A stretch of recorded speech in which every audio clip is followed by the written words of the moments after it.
Hello there, you're watching Sports Tonight Live, the home of opinionated, passionate but intelligent sporting debate. Coming up, the best bits of the week. Whatever you think of them, make sure you get in touch with your views at any time on Twitter, @SportsTonightTV. We've got a bit of work for you at home to do. @SportsTonightTV is our Twitter handle. We want you to tell us about your football stars who look like film stars. Rio Ferdinand's been on Twitter today saying that he'd like to be the Black James Bond. Let's have a look at Rio here. Does Rio look like a good James Bond for you? He's quite a stylish guy, isn't he? So he can probably pull it off, I think. You think he looks all right holding the old gun with a silencer? Referee might not like it. But, We've got a couple of other ones for you. There we go.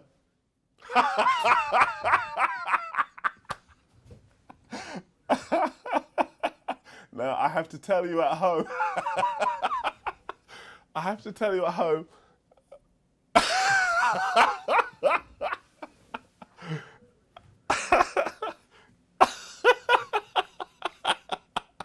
Now, I'm a little bit shocked because I actually didn't know that the chaps had those ones lined up. So they've stitched me up a little bit. But I didn't look too bad on the Spider-Man one, did I? I thought you were quite good Superman as well. Didn't you have the power of flight? Yeah, to be fair, that's not too bad. I love that. There we go. There's my Spider-Man one. It's quite a cheeky grin there as well. Yeah, quite a charismatic grin. Friendly neighbourhood Spider-Man. And the Superman one. Let's see. I don't think that's too bad. I don't know why I've still got the glasses on for that one. That's not too bad.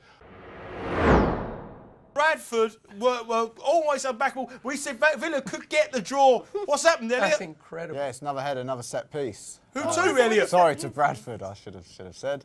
3-1. McHugh, who's played quite well all night at the back, he's come forward, smacked in a header from sort of 16 yards out or so. It's a pretty good header.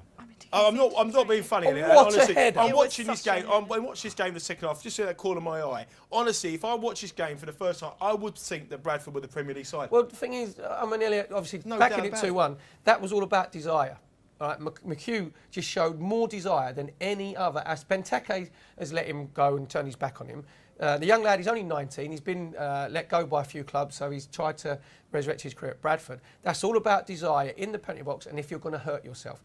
Villa players are not prepared to hurt themselves. And if I was your QPR fan, if I was any other team at the bottom looking at this game, I'd be thinking, do you know what? That's done us a mate. Yeah. Reading, we'd be looking at Brian McDermott, looking at Martinez, Wigan, thinking, that's handy. This will really impact on Aston Villa's season. Definitely, without a shadow of a doubt. I think some of these Bradford boys are pushing for that FIFA World 11, don't you? On the back of this. Lancashire, Yorkshire 11. I mean, someone go to Spain, they get in it. Narky But this isn't a smashing game. You know, Arsenal, when it was 1-1, and then Bradford a better side for half an hour, and Arsenal battered them for the last 20 minutes and couldn't score.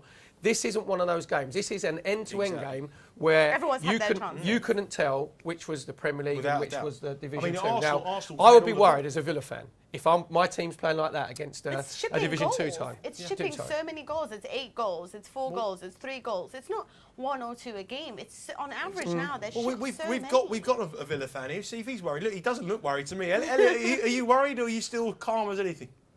No, I still think we'll be fine in 2 weeks' time. If it got to 4-1, I'd be concerned, just because that's a terrible, terrible result and really, really bleak. How do you rate 4-1 a terrible result and 3-1? Well, 4-1 not a terrible result. 4 is always a smashing in football. 3 is kind of, 2-1. You're playing, Elliot, you're playing a Division 2 side. I agree, but it's not even half time in the game.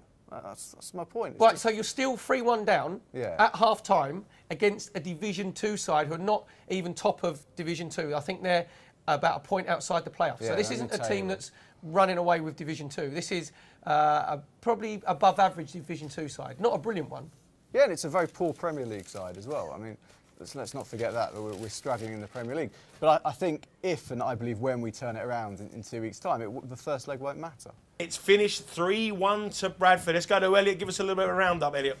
Yeah, I think they probably deserve to win. Maybe not by 2, but they certainly deserve to win. They were much better from set pieces, both defending and offending. I think the key moment was Bent missing that chance at 2-0, the open goal. I think if it goes to 2-1 a little bit earlier, we may have had a chance of an equaliser. And then another fairly dopey goal from a set piece. I mean, Kieran Clark's many things. He's not Premier League centre-back. And tonight, someone's not in the League 2 centre-back. and he's been the constant thread in all our thumpings. And he's a young guy, but he's 23, so he's not that young anymore. And I suspect, in a way, this may force Lerner's hand a little bit to give Lambert some more money.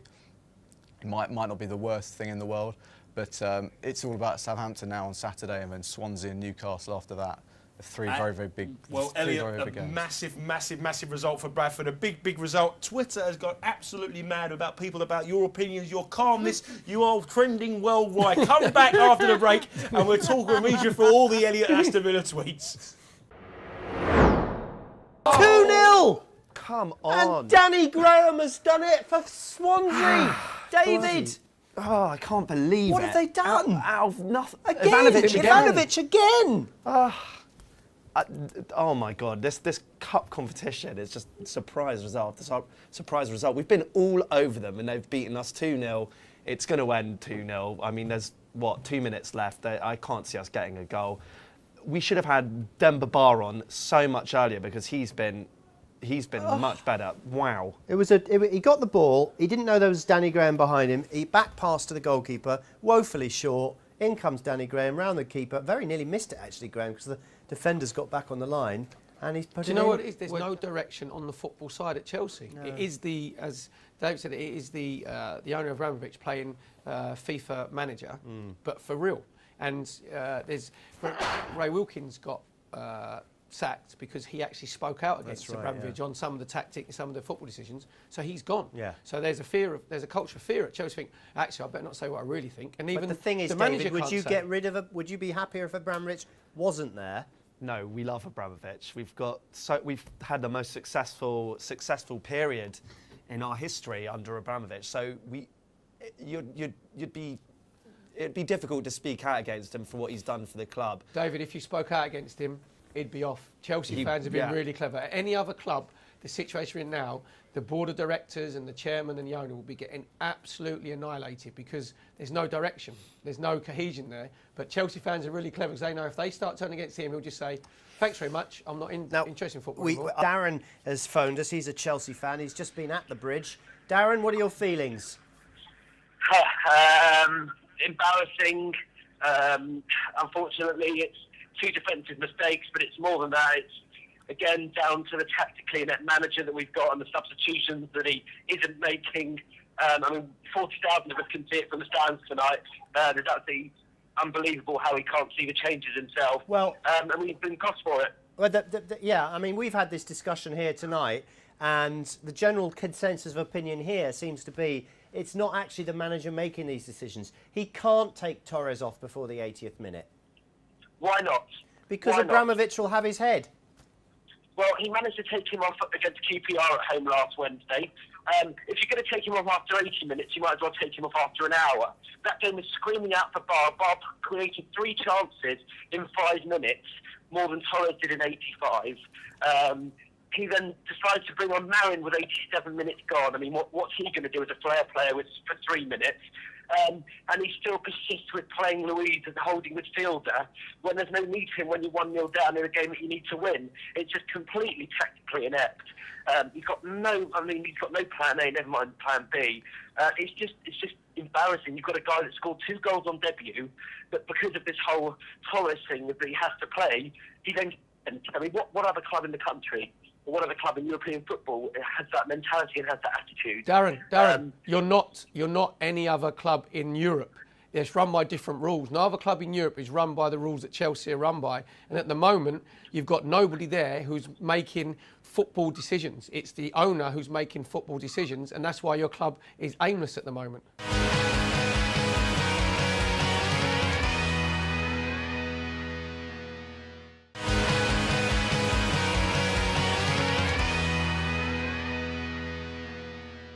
Okay, so we're talking Bradford, and we're talking there Coventry and Preston going to penalties. 9 penalty shootouts in a row for Bradford City. Bottle, fate, what do you call it? There's a lot to do with momentum as well, I think, and you just get that belief. And I'm sure Robin will tell me what it's like to be on a run when you're in a successful winning team. It hasn't happened to me very often. But you talked about Valley Parade. You could tell just watching it on TV, the place was absolutely jumping. the crowd are behind you, the players believe it. They've obviously got faith in Phil Parkinson, who's a good got them footballing going. man. Yeah, he's been around. Tactically right. He knows what he's doing. And it would have been, I would struggle to find someone who would have backed Villa yesterday. Anyone that knows football would know what the atmosphere is going to be like, know what that team is going to be like going into that game. These are professional footballers. Yes, they're Division 2, League 2, but these are high-quality athletes. We've got Mark Lawn, who's the Bradford City chairman, on the phone. And Mark, you can hear me? Yeah, I can hear you. When you look at the club and you see 25,000 against Arsenal, 22,000 against Villa, that's what that stadium was built for. Yeah, I mean, you've got to look. I mean, they do say about sleeping giants, but we have got a decent fan base. I think that proved it. And I think, we've certainly got a better fan base than where we are, and probably deserve to be, for the fans alone, in somewhere abouts in the Championship at least. Mark, what would this cup run mean to Bradford in terms of their finances? I've noticed reading the paper on the way up here that people are starting to sniff around Nucky Wells a little bit now. Will the cup run sort of allow you to invest more in the club and look for promotion? Yeah, I think he's looking at bringing in 2 or 3. We just signing a young lad tomorrow until the end of the season to strengthen the squad a little bit, because there's a few of them a little bit jaded and we need to give them a bit of a break. So I think we're looking in at bringing in maybe 3 or 4, to be fair. Yeah, you were talking about, I think I read that you'd actually wiped out your debt with the Arsenal game. And yeah, has this actually put you into profit now? Yeah, was this No, we worked out. We've made about £1 million on the whole run, and we'd put a deficit together of around about 700,000. So, it means that we've got a little bit of profit carrying on, and we can strengthen the squad a little bit. And I'd have to tell you, it's not cheap to get players. So we're bringing 4 players, and he's looking at bringing players from higher leagues in. So it won't be cheap getting their wages, I can tell you that. But if he gets us through and gets us promoted, it's worth it. As supporters, we've sort of engaged with other supporters and we've seen them celebrating on social media and local news and so on and so forth. Have you been able to enjoy the matches as they've actually been going, or have you had to wait till afterwards to enjoy it? No, I'm nervous when we play anybody, so it's terrible for me, sort of thing. So I'll be just as nervous against Oxford on Saturday. I'm awful. I kick every ball. It's awful. In fact, my wife won't sit next to me. Mark, sorry, Neil. I don't blame her, Mark, to be honest. But listen, the big thing is now, is it your role? Is your role now at Bradford City? Is that now going to have to grow, and you're going to have to sort of learn as you go, because you've been in League 2, you hope to go to League 1, you hopefully go to Wembley. So it's on the up. The place is geared up now to go back where it belongs. Yeah, it's our job now to get maximum income so we can give Phil as much money as we possibly can. I mean, that's what we're geared up for. If we can earn more money from sponsorship and things, then we can put more money on the pitch, and that's what it's all about. My big gripe, and I'm getting it off my chest right now, is that I don't think Spurs fans appreciate the job that Harry Redknapp did when he was at White Hart Lane. Ricky, first of all. Yes. Agree? To a certain extent. I think the job that he done and getting us in the Champions League and finishing 4th, for other managers that are coming to try and do it, and Redknapp actually done it, and we played attractive football. I don't think that a lot of Spurs fans do have enough appreciation for what he done. I think you're bang right. I've got the stats here: 144 games, 71 wins, 37 draws, 30-60 defeats, 49% win ratio. You always say anything over 40% is top class. Yeah, exactly, yeah? And that goes with goal scorers as well. But when you do look at the with Harry, he won games and he also drew games. And I don't like the win percentage. I like the percentage of what you actually got beat. Because obviously, sometimes a point on the road is a good point. So again, they can be a little bit misleading. So and also misleading is the 57 win percentage. Don't worry, I'm coming to you in a second. The 57% for Andre Villas-Boas, because he's been there a shorter time. Yeah, but I mean, listen. I've been on record saying how good Tottenham are. I think Tottenham are probably the best side at the moment, especially on the road. Also, they're my tip for the FA Cup because they've got 2 good players for every single position. So I don't think they'll be weakened by the Europa League. I don't think they'll be weakened by an FA Cup run.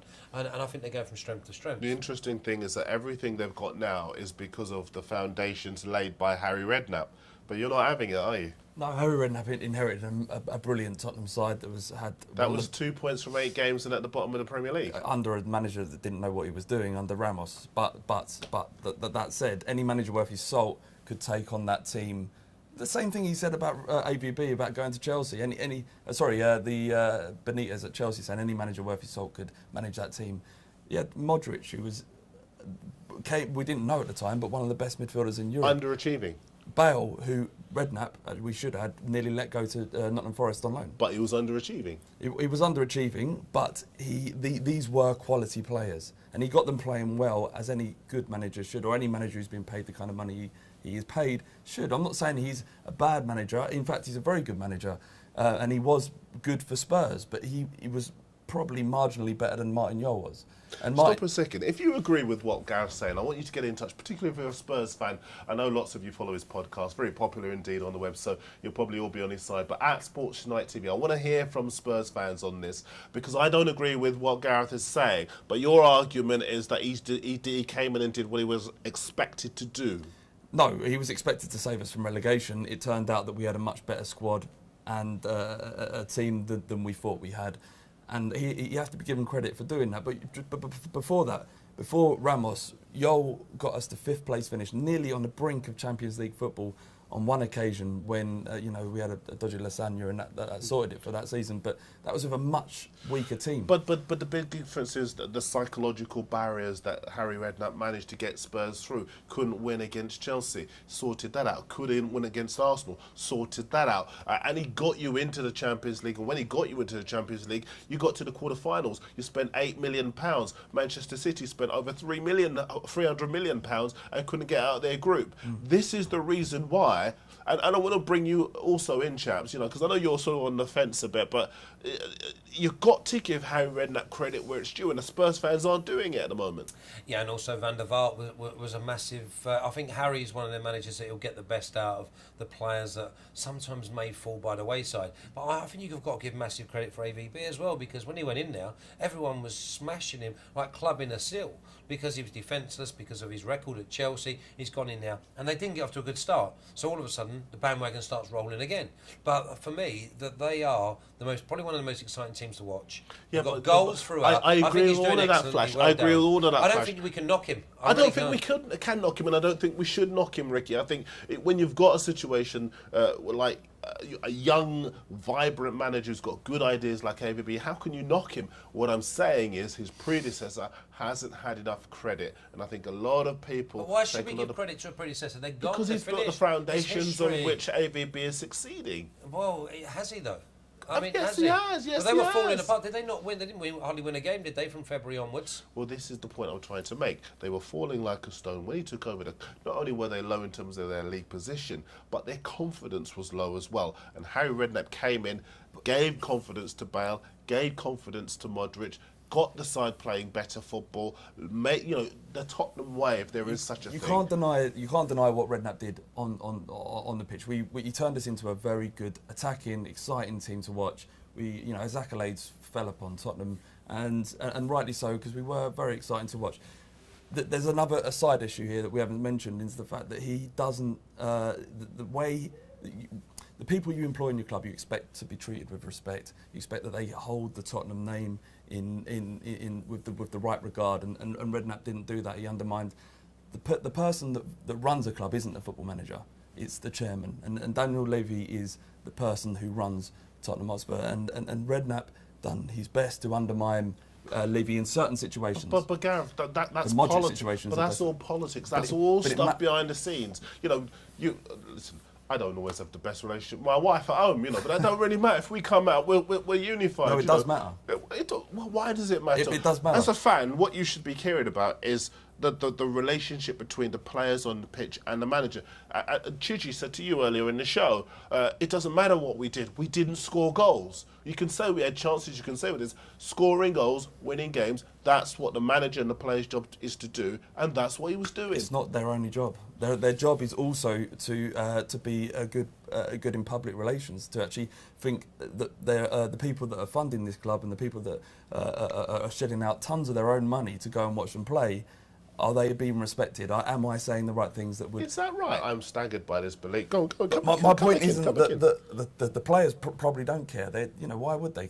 I mean, exactly. it's slightly different in Flash's day, but the players now don't really care about their shit. No, he's right. No, but it's been a big shift. Yeah, but I'm not talking about the players. I'm talking about the fans. The fans care how the people that are involved in their club talk about Tottenham Hotspur. I care when I go into the ground that I've got a manager who respects what I think, and it's not just.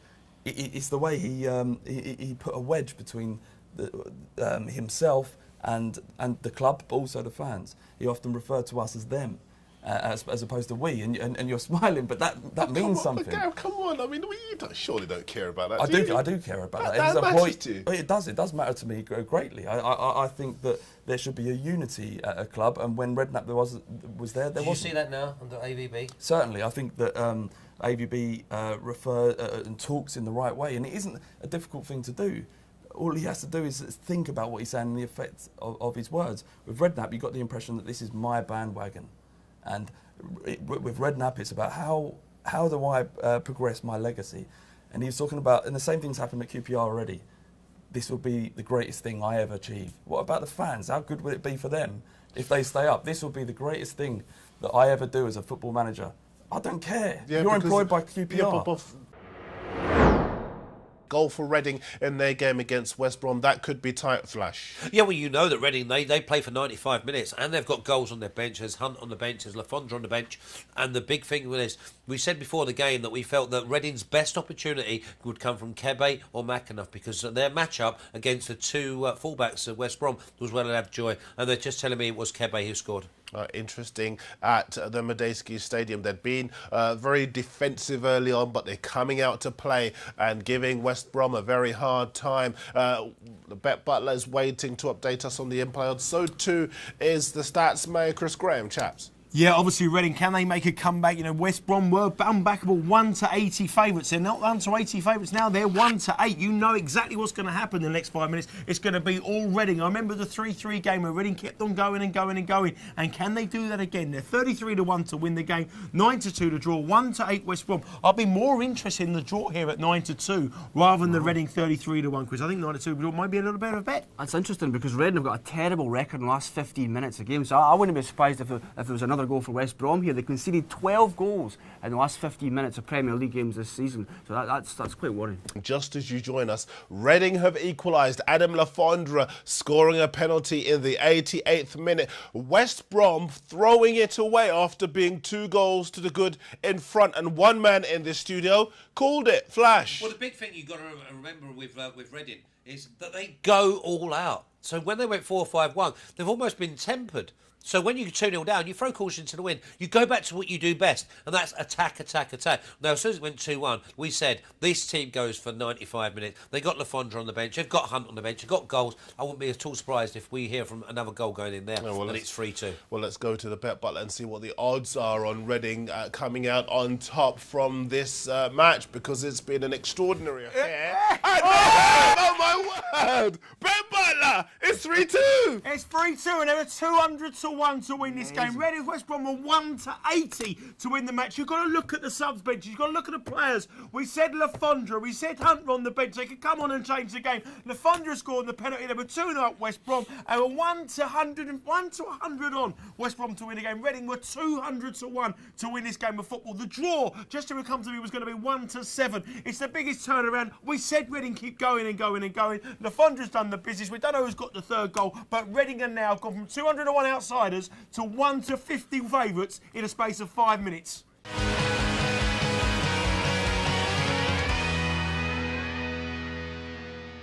You think he looks all right holding the old gun with a silencer? Referee might not like it. But, And we've got a couple of other ones for you. There we go.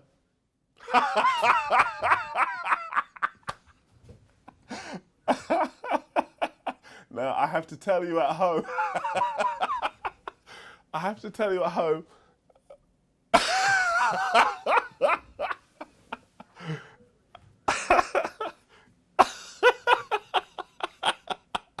Now, I'm a little bit shocked because I actually didn't know that the chaps had those ones lined up. so they've stitched me up a little bit. But I didn't look too bad on the Spider-Man one, did I? I thought you were quite good Superman. I mean, someone goes to Spain, they get in it. Narky, well, but this isn't a smash and grab. You know, Arsenal when it was 1-1, and then Bradford a better side for half an hour, and Arsenal battered them for the last 20 minutes and couldn't score. This isn't one of those games. This is an end-to-end game where you couldn't tell which was the Premier League and which was the Division 2. Arsenal I would be worried as a Villa fan if my team's playing like that against a Division 2 tie. It's shipping so many goals. It's 8 goals. It's 4 goals. It's 3 goals. It's not 1 or 2 a game. It's on average now. They're we've got a Villa fan here. See if he's worried. Look, he doesn't look worried to me. Elliot, are you worried or are you still calm as anything? No, I still think we'll be fine in 2 weeks' time. If it got to 4-1, I'd be concerned, just because that's a terrible, terrible result. And really.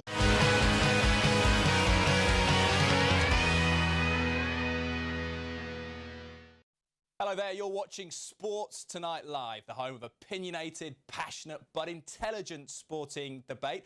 Coming up, the best bits of the week. Whatever you think of them, make sure you get in touch with your views at any time on Twitter @SportsTonightTV. We've got a bit of work for you at home to do. @SportsTonightTV is our Twitter handle. We want you to tell us about your football stars who look like film stars. Rio Ferdinand's been on Twitter today saying that he'd like to be the Black James Bond. Let's have a look at Rio here. Does Rio look like a good James Bond for you? He's quite a stylish guy, isn't he? So he can probably pull it off, I think. Man as well. Didn't he have the power of flight? To be fair, that's not too bad. I love that. There we go. There's my Spider-Man one. It's quite a cheeky grin there as well. Yeah, quite a charismatic friendly grin. neighbourhood Spider-Man. And the Superman one. Let's see. I don't think that's too bad. I don't know why I've still got the glasses on for that one. That's not too bad.